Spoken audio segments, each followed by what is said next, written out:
Hello everyone, Sean Carey with Migration Productions, and welcome to Exploring the Natural World. Unfortunately, I've not been able to post any new videos over the past few months due to some ongoing family health issues, but thankfully I'm back now, and I hope to add more videos each month, so please stay tuned. In today's episode, we're going to take a look back at the life of Kathleen S. Anderson, better known to her friends and family as Betty.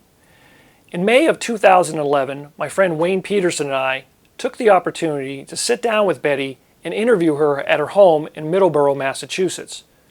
For those not familiar with Betty, she was a pioneer and a fearless champion of women in the ornithological and birding community from the late 1950s until her death in 2018. Among her many outstanding accomplishments, she was the founding director of the prestigious Manomet Bird Observatory, now Manomet Inc., located on the coast of Plymouth, Massachusetts. Among her many other professional accolades, Betty was the first ever woman elected president of the Nuttall Ornithological Club, the oldest bird club in North America, for which, by the way, I am also a member. In this interview, Betty reflects on her formative childhood, her famous list of flora and fauna identified on her 100-acre farm, and various other topics that reflect the breadth of her interest. She was by all accounts a remarkable individual and a virtual trailblazer in both the Massachusetts birding community and North American ornithological community. So, if you enjoyed this interview, please hit the like button and subscribe so you don't miss any future videos here on Exploring the Natural World. And as always, I encourage you to help protect wildlife and help protect wild places. Cheers.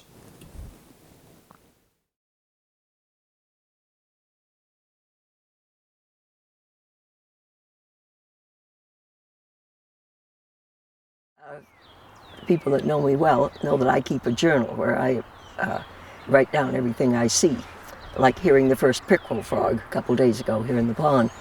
But I have a journal that I started when I was in the 4th grade, which means I was 8 years old, because I was skipped. I went to a very small school.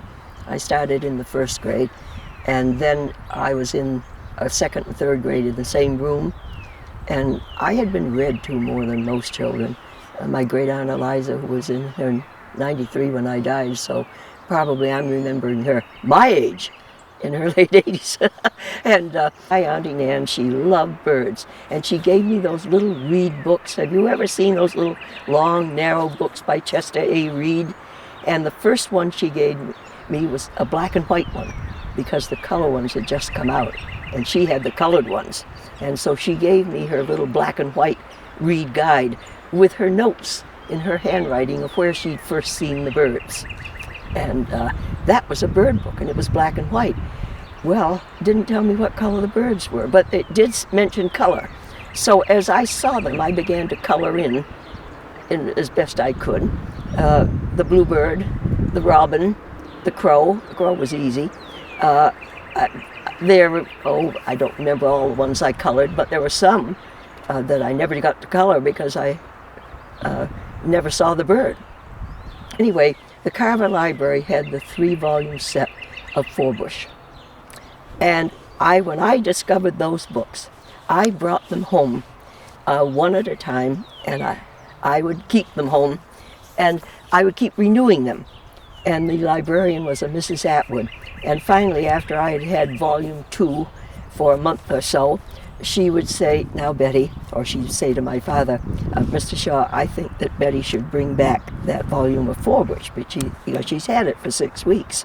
So I would bring it back, and then I'd wait a little while, and then maybe 3 weeks later I'd go in, and I think she would have forgotten by now that I had had the other one. So then I'd take out volume 3, and I read them so thoroughly that I almost memorized them. And of course they had those beautiful colored paintings by, eventually Alan Brooks, but Fuertes in the beginning. Wonderful, wonderful paintings. I just read those cover to cover. And then there was another one by Forbush that had talk about measuring birds. I think it was game birds of New England, something like that. And I used to take that out too. And so from that book I learned that people kept track of how often birds visited nests and all of this. And so in the 4th grade at Christmas, Mrs. Gordon gave me something I'd never had before. It was a bound book of blank pages. I was thrilled because I like to write even then. And here I had a whole blank book that I could put anything in it I wanted. Well, I was going to have a bird notebook. And so I started off. I still have it. I suppose I could show it to you sometime, maybe. But anyway, eventually I decided when the tree swallows were nesting that I would keep track of how often the tree swallows came to their box, because I realized that was very scientific. I had decided I was going to be very scientific. So in this little book, I made all these little marks. I didn't have a watch on. I had no idea how long I sat with making these scientific observations. But in the box, in the little book, I had written tree swallow visiting box. And then there are all these little marks, and I don't remember whether I got to 10 or 15 or 20. Every time a swallow came to the box with food, I made a mark.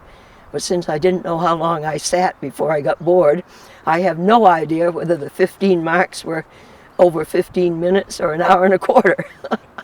But I had the right idea.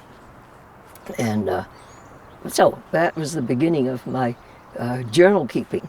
I have this automatic desire to want to write down what the things that interest me.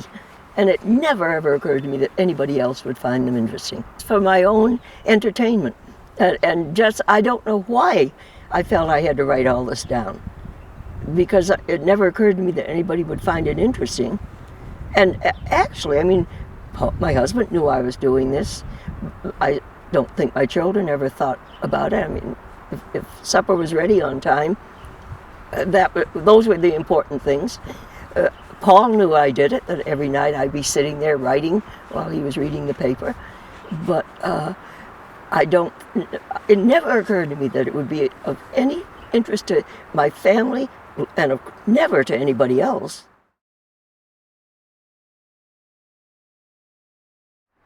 You may know of Trevor Lloyd Evans at what was the Manomet Bird Observatory, and Andrew, my grandson, who's interested in birds, I'm delighted to say, he and Trevor, for some reason, I guess I couldn't go to Nuttall on a certain Monday night when Andrew wanted to go. And Andrew said, well, how can I get there, Nana? I said, well, you better find somebody that's going. And he said, well, who do I know? And I said, well, you know Wayne Petersen, call him. Well, he called Wayne, and Wayne was going to go directly from Lincoln. And he said, who else can I call? Well, I said, what about Trevor? Trevor goes in occasionally, and at that time I think Trevor was an officer, I'm not sure. Anyway, he called Trevor, and Trevor said yes, that he was going to Nuttall that night, but he was going early. He was going to see a Dr. Richard Premack at Boston University. And if Andrew didn't mind going early, then he could go. Andrew went in with Trevor to Dr. Premack's office, and it was when he was just beginning to wonder if there were records that would show that the climate was changing.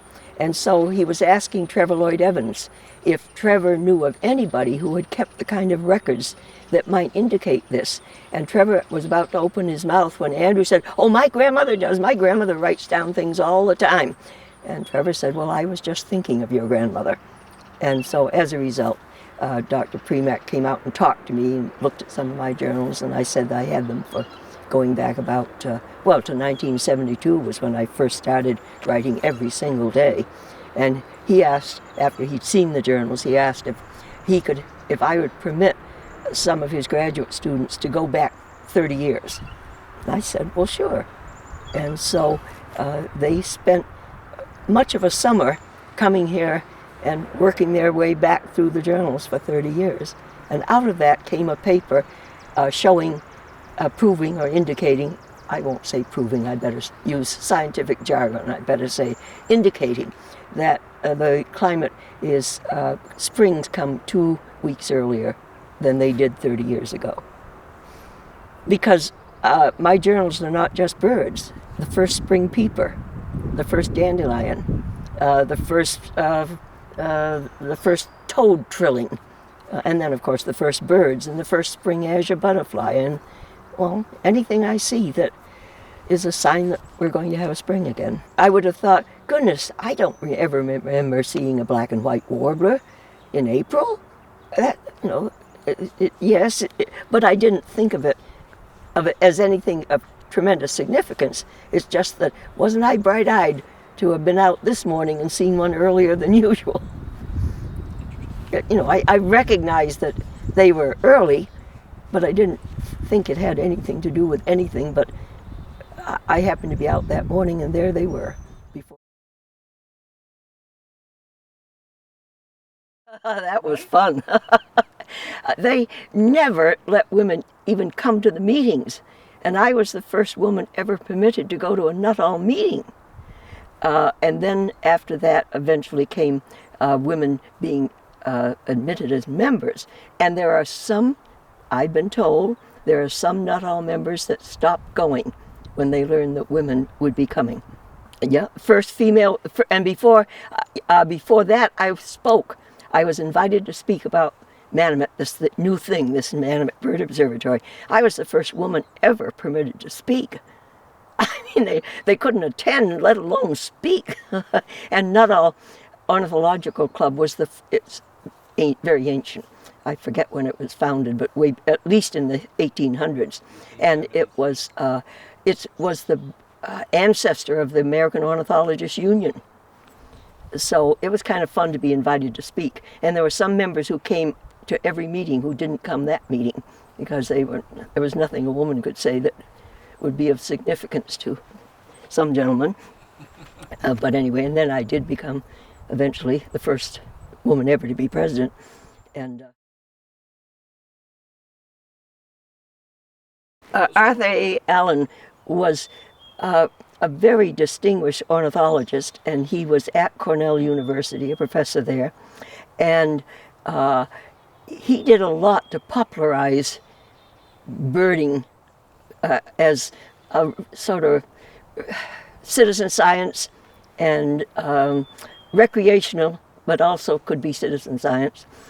And so an award was established in his honor after his death, called the Arthur A. Allen Award, and some of the people who've had it, Roger Torrey Peterson, and, you know, very distinguished ornithologists. And I was blown away when I got a telephone call from, I guess it was Scott Sutcliffe, who's at Cornell, telling me that I was to be given that award.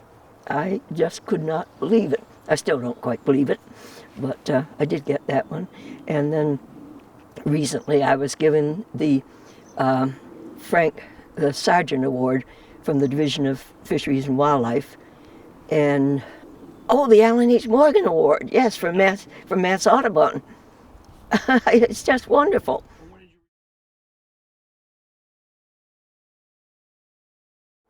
Well, what I've told many, many people is that all we humans need to survive, and people forget it, but we don't need any of the things that I'm surrounded with here, all these cars and wires and batteries and all of this stuff. Nothing else matters. All the stuff we think we have to have, the computers, all of that, we don't need that to survive. It's made our lives interesting, easier in some ways, more difficult in other ways, but to survive, you can't do it without good water, good air, and a source of good food, and some shelter. And people forget that. They don't even think about it. But you can't have those things if you don't provide an environment that has good air, good water, good soil. It's that simple. And we totally forget that. We're bringing up a whole generation of people that don't know that.